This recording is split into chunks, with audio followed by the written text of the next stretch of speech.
Hi students, நம்ம இன்னைக்கு கிளாஸ்ல என்ன பார்க்க போறோம்னா ஜியோகிராஃபில 4th சாப்டரோட distinguish between தான் இன்னைக்கு கிளாஸ்ல பார்க்க போறோம். லாஸ்ட் கிளாஸ்ல 2 மார்க் क्वेश्चंस பார்த்தோம் 7 2 மார்க்ஸ். சோ அதோட கண்டினியூஷனை நம்ம இன்னைக்கு இருக்கக்கூடிய அந்த சாப்டர்ல இருக்கக்கூடிய distinguish between பார்க்க போறோம். 5 இருக்கு. First one renewable and non-renewable resources. So renewable resources க்கும் non-renewable resources க்கு இருக்கக்கூடிய difference first question. Second one is metallic or non-metallic minerals. Metallic minerals க்கும் non-metallic minerals க்கு இருக்கக்கூடிய difference second question. Third one is agro-based industry and mineral-based industry. So agro-based industry க்கும் mineral-based industry க்கு இருக்கக்கூடிய difference. Fourth one is jute industry and sugar industry. So jute and sugar க்கு இருக்கக்கூடிய difference ரெண்டு industries இருக்கக்கூடிய difference பார்க்கறோம். Next conventional energy and non-conventional energy. So conventional energy க்கும் non-conventional energy க்கும் இருக்கக்கூடிய difference பார்க்க போறோம். So இன்னைக்கு கிளாஸ்ல இந்த 5 distinguish between தான் பார்க்க போறோம். So first one பாருங்க renewable and non-renewable resources.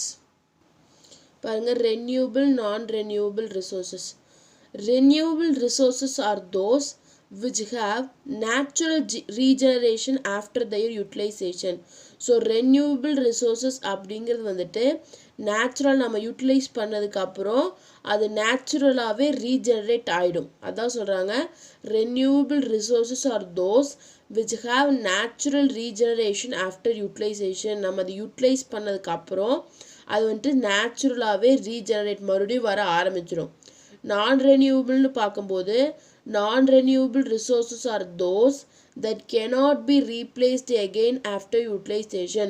So non-renewable resources நம்ம வந்து யூஸ் பண்ணிட்டோம் அப்படின்னா அது again வந்து replace ஆகாததான் வந்து non-renewable resources. So renewable resources are those which have natural regeneration after the utilization. நம்ம யூட்டிலைஸ் பண்ணதுக்கு அப்புறமும் வந்துட்டு இந்த ரிசோர்சஸ் வந்துட்டு நேச்சுரலா ரீஜெனரேட் ஆயிடும். ஆனா நான் ரெனியூபிள் ரிசோர்ஸ் அப்படின்னு பார்க்கும்போது நம்ம யூட்டிலைஸ் பண்ணதுக்கு அப்புறம் அது ரீப்ளேஸ் ஆகாது.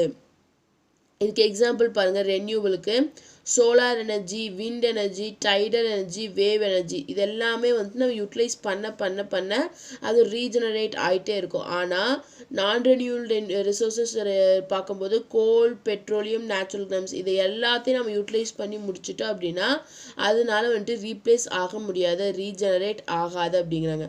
ஸோ இதான் வந்துட்டு எனக்கு இருக்கக்கூடிய டிஃப்ரென்ஸ். ஸோ ரெனியூபிள்னு பார்க்கும்போது those which have natural regeneration after the utilization. நம்ம யூட்டிலைசேஷனுக்கு அப்புறம் அது நேச்சுரலாகவே ரீஜெனரேட் ஆகும். அதுக்கு எக்ஸாம்பிள் தான் வந்துட்டு solar energy, wind energy, tidal energy, wave எனர்ஜிலாம் கொடுத்துருக்காங்க. நான் ரெனியூபிள்னு பார்க்கும்போது அது cannot be replaced, அதை நம்மளால் ரீப்ளேஸ் பண்ண முடியாது. ஸோ அதுக்கு எக்ஸாம்பிள் தான் வந்துட்டு கோல், பெட்ரோலியம், நேச்சுரல் கேஸ் கொடுத்துருக்காங்க. ஸோ இதான் ஃபர்ஸ்ட் கொஸ்டினோட ஆன்சர்.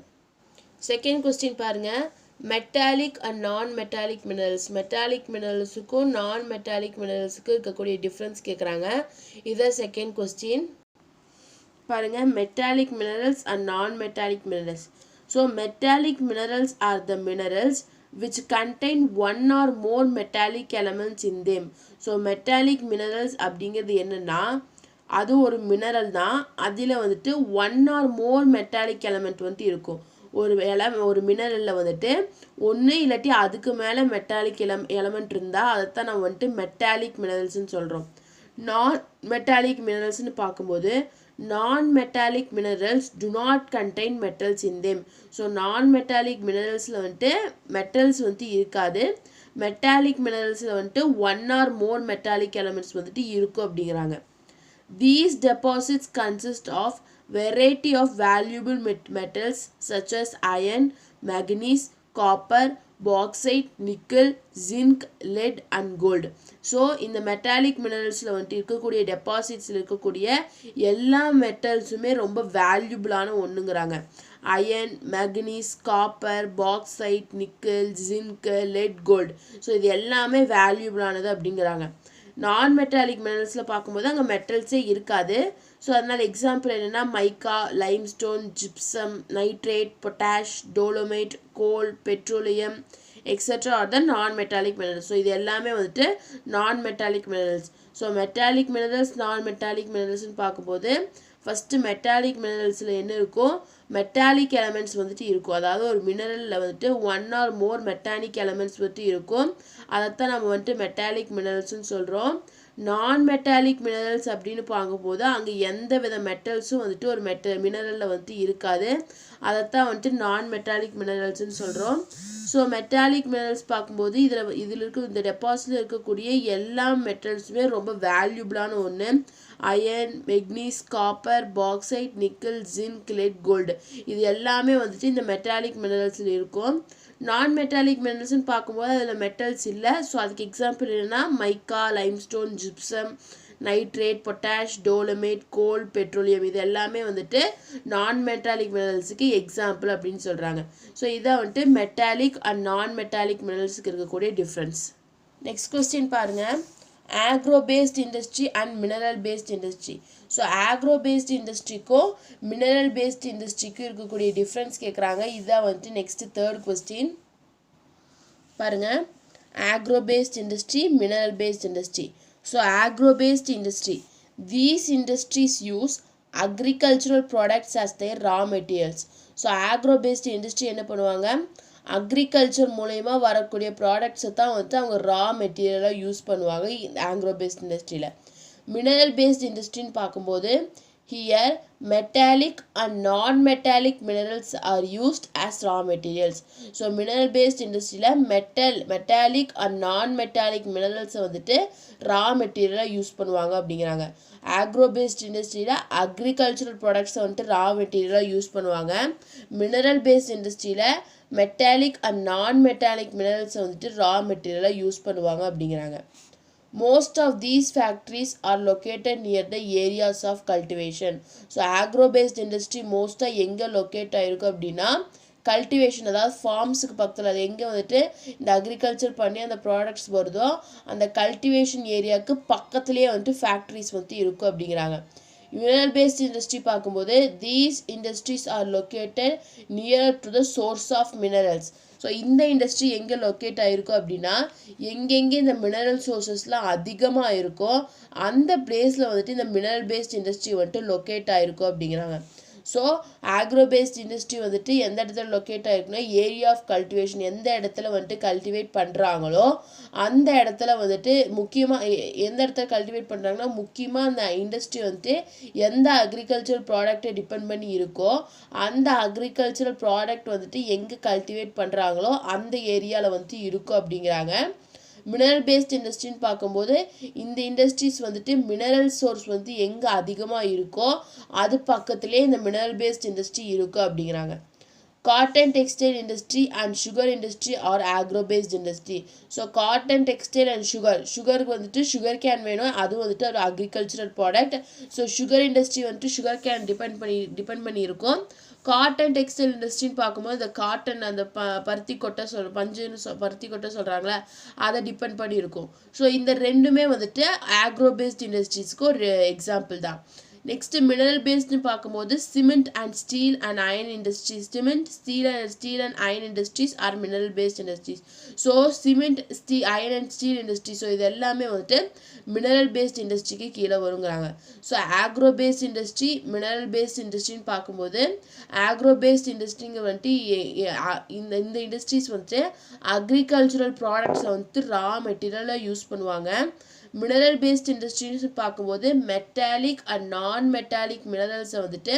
ரா மெட்டீரியலாக யூஸ் பண்ணுவாங்க ஸோ இந்த ஆக்ரோ பேஸ்ட் இண்டஸ்ட்ரீஸ் எங்கே லொக்கேட் ஆகிருக்கு அப்படின்னா எங்கே எந்த ப்ராடக்ட் எந்த அக்ரிகல்ச்சரல் ப்ராடக்டை வந்துட்டு இந்த ஆக்ரோ பேஸ்ட் டிபெண்ட் பண்ணி இருக்கோ அந்த அக்ரிகல்ச்சரல் ப்ராடக்டோட கல்டிவேஷனுக்கு அந்த ஃபார்ம்ஸுக்கு பக்கத்துலேயே இருக்கும் அப்படிங்கிறாங்க மினரல் பேஸ்ட் இண்டஸ்ட்ரீஸ்னு பார்க்கும்போது எங்கே இருக்குன்னா எங்கெங்கே இந்த மினரல் சோர்ஸ் வந்துட்டு ஹையாக இருக்கோ பக்கத்தில் இருக்கோ அந்த இடத்துல வந்துட்டு இந்த மினரல் பேஸ்ட் இண்டஸ்ட்ரீஸ் வந்துட்டு இருக்குங்கிறாங்க so agro based industries best example என்ன காட்டன் டெக்ஸ்டைல் இண்டஸ்ட்ரியும் சுகர் இண்டஸ்ட்ரியும் ஆக்ரோ பேஸ்ட் இண்டஸ்ட்ரிக்கு எக்ஸாம்பிள் அதே மாதிரி மினரல் பேஸ்ட் இண்டஸ்ட்ரிக்கு வந்துட்டு சிமெண்ட் அயன் அண்ட் ஸ்டீல் வந்துட்டு எக்ஸாம்பிள் அப்படின்னு சொல்கிறாங்க இதான் வந்துட்டு தேர்ட் கொஸ்டினோட ஆன்சர் நெக்ஸ்ட் பாருங்கள் fourth question jute industry and sugar industry so jute இண்டஸ்ட்ரிக்கும் சுகர் இண்டஸ்ட்ரிக்கும் இருக்கக்கூடிய டிஃப்ரென்ஸ் கேட்குறாங்க இதான் வந்துட்டு ஃபோர்த் கொஸ்டின் பாருங்கள் jute industry sugar industry jute is the raw material in this industry. So jute industry அதோட raw material எது jute தான், அதாவது சணல் சொல்லுவாங்களா, அதான் வந்துட்டு இதோட raw material. jute industry jute is the raw material. sugar industry sugar cane and sugar beet are the raw materials of sugar industry. So sugar industry raw material என்ன sugar cane sugar beet தான் வந்துட்டு இங்கே வந்துட்டு raw material அப்படிங்கிறாங்க. India is the largest producer of jute goods in the world. World level India தான் வந்துட்டு largest producer, அதாவது ஜூட்னால வரக்கூடிய goods வந்துட்டு ப்ரொடியூஸ் பண்ணுறதுல அப்படிங்கிறாங்க. சுகர் இண்டஸ்ட்ரியில் பார்க்கும்போது it is the second largest producer of sugar in the world next to Brazil. பிரேசிலுக்கு அப்புறம் நம்ம தான் வந்துட்டு சுகர் ப்ரொடக்ஷனில் வந்துட்டு செகண்ட் பிளேஸில் இருக்கும் அப்படிங்கிறாங்க. ஸோ ஜூட் இண்டஸ்ட்ரின்னு பார்க்கும்போது இந்த இண்டஸ்ட்ரி வந்துட்டு ஜூட்டை வந்துட்டு ரா மெட்டீரியலாக யூஸ் பண்ணுவாங்க. சுகர் கேன் இண்டஸ்ட்ரி வந்துட்டு சுகர் இண்டஸ்ட்ரி வந்துட்டு சுகர் கேனையும் சுகர் பீட்டையும் வந்துட்டு ரா மெட்டீரியலாக யூஸ் பண்ணுவாங்க. இந்தியாவிலேயே வந்துட்டு ஜூட் குட்ஸ் ப்ரொடியூஸ் பண்ணுறதுல இந்தியா தான் ஃபஸ்ட் பிளேஸில் இருக்குது. ஸோ சுகர் பார்க்கும்போது பிரேசிலுக்கு அப்புறம் நம்ம தான் செகண்ட் பிளேஸில் சுகர் ப்ரொடக்ஷனில் இருக்கோம். Jute bags, rope, mat and carpet are the by product of jute industry. So jute இண்டஸ்ட்ரியோட பை ப்ராடக்ட் என்ன? Jute bags, ropes, mat and carpets இதெல்லாமே வந்துட்டு இந்த ஜூட் இண்டஸ்ட்ரியோட பை ப்ராடக்ட்ஸ்.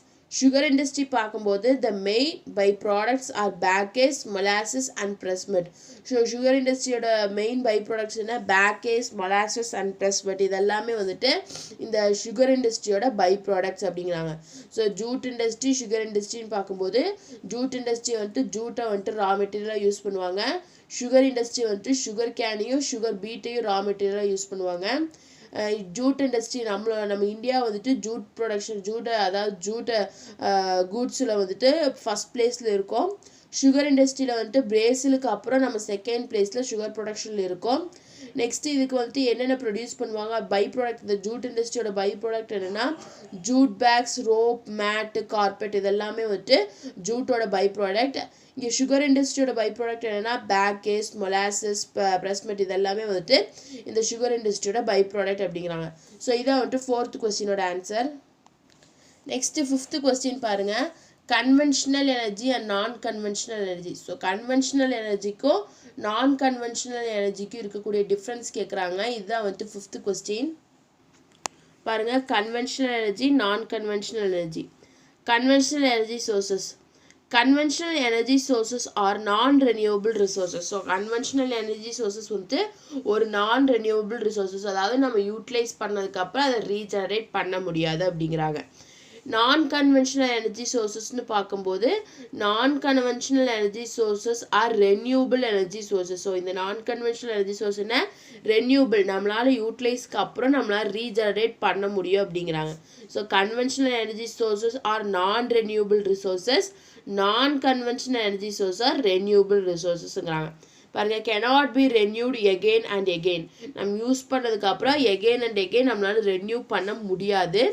இது வந்து can be renewed again and again, நம்ம use பண்ண இதை நம்மளால் ரெனியூ பண்ணிக்க முடியும் அப்படிங்கிறாங்க. இதுக்கு எக்ஸாம்பிள் வந்துட்டு thermal and nuclear energy. So ஒரு கன்வென்ஷனல் எனர்ஜி சோர்ஸ்க்கு எக்ஸாம்பிள் என்னென்னா தெர்மல் அண்ட் நியூக்ளியர் எனர்ஜி வந்துட்டு இந்த கன்வென்ஷனல் எனர்ஜி சோர்ஸ்க்கு எக்ஸாம்பிள். நான் கன்வென்ஷனல் எனர்ஜி சோர்ஸ்க்கு வந்துட்டு என்ன எக்ஸாம்பிள்னா solar, wind, tidal, hydro biomass and wave energy. So இதெல்லாமே வந்துட்டு இந்த நான் கன்வென்ஷனல் எனர்ஜி சோர்ஸ்க்கு வந்துட்டு எக்ஸாம்பிள்னு சொல்கிறாங்க. So conventional energy sources, non conventional energy சோர்சஸ்ன்னு பார்க்கும்போது கன்வென்ஷனல் எனர்ஜி சோர்சஸை வந்து நம்மளால் ரெனியூ பண்ண முடியாது. இது வந்துட்டு ஒரு நான் renewable resources. Non conventional energy sources வந்துட்டு ஒரு ரெனியூபிள் ரிசோர்சஸ் அப்படிங்கிறாங்க. இந்த கன்வென்ஷனல் எனர்ஜி சோர்ஸை நம்மளால் ரெனியூ பண்ண முடியாது எகெயின் அண்ட் எகெயின். ஆனால் நான் கன்வென்ஷனல் எனர்ஜி சோர்ஸை நம்மளால் ரெனியூ பண்ண முடியும். கன்வென்ஷனல் எனர்ஜி சோர்ஸ்க்கு எக்ஸாம்பிள் தான் வந்துட்டு தெர்மல் எனர்ஜி, நியூக்ளியர் எனர்ஜி இதெல்லாமே வந்துட்டு கன்வென்ஷனல் எனர்ஜி சோர்ஸ்க்கு எக்ஸாம்பிள். நான் கன்வென்ஷனல் எனர்ஜி சோர்சஸ்னு பார்க்கும்போது solar, wind, tidal, hydro biomass and wave energy. So solar எனர்ஜினா உங்களுக்கு தெரியும், சன்லேருந்து எடுக்கக்கூடிய சோலார் எனர்ஜி. விண்டுனா வந்துட்டு நம்ம காற்று அந்த விண்மில் மூலயமா இருக்கிறது. டைடல் அப்படின்னா வந்துட்டு வேவ்ஸ், அதாவது அலைகள், அதாவது டேம்ஸு, இந்த ஓஷன்ஸ்லேருந்து வரக்கூடிய வேவ்ஸ் மூலயமா எடுக்கிறதா வந்துட்டு டைடல் எனர்ஜி. நெக்ஸ்ட்டு ஹைட்ரோபயோமாஸ்னால் வந்துட்டு ஹைட்ரோனா வாட்டர், ஸோ வாட்டர்லேருந்து எடுக்கக்கூடியது. அண்ட் வேவ் எனர்ஜி தான் உங்களுக்கு தெரியும், it is a type of, இதுவும் வந்துட்டு வேவ்ஸ்லேருந்து எடுக்கக்கூடிய எனர்ஜி தான். ஸோ இதான் வந்துட்டு கன்வென்ஷனல் எனர்ஜிக்கும் நான் கன்வென்ஷனல் எனர்ஜிக்கும் இருக்கக்கூடிய டிஃப்ரென்ஸ் 5th கொஸ்டினோட ஆன்சர். ஸோ ஸ்டூடெண்ட்ஸ் நம்ம இன்னைக்கு கிளாஸில் வந்துட்டு 5 டிஸ்டிங்விஷ் பிட்வீன் பார்த்துட்டோம். நெக்ஸ்ட் கிளாஸில் வந்துட்டு டீட்டெயில் ஆன்சர்ஸ் பார்க்கலாம். இந்த டிஸ்டிங்விஷ் பிட்வீனில் உங்களுக்கு ஏதாச்சும் டவுட் இருந்தால் கமெண்ட் பண்ணுங்கள். இந்த வீடியோ கிளாஸ் பிடிச்சிருந்தால் லைக் பண்ணுங்கள், ஷேர் பண்ணுங்கள், சப்ஸ்கிரைப் பண்ணுங்கள். தேங்க்யூ.